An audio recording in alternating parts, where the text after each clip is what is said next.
जाहिल जे अॻियां अक़ल जी ॻाल्हि न करियो। पहिरियां तव्हां सां बहस कंदो ऐं पोइ वरी दुश्मनी।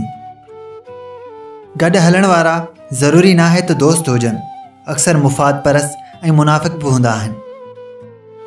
किरदारु इंसान जो उहो हुस्न आहे जंहिंजो को बि ज़वाल न आहे। मंज़िल ते पहुचण लाइ रस्ते जी सुञाणप लाज़मी रखो, न त न सफ़र खुटंदो न ई मंज़िल मिलंदी। रत सिर्फ़ मच्छर ई नाहिनि चूसींदा, उहा ख़ूबी मुनाफ़िक़ रिश्तनि में बि मौजूदु हूंदी आहे। मुअल कॾहिं मोटिया न आहिनि, जीअरनि जो क़दुरु करियो, हयाती हिकु पल में हली वेंदी ख़्वाब वांगुरु।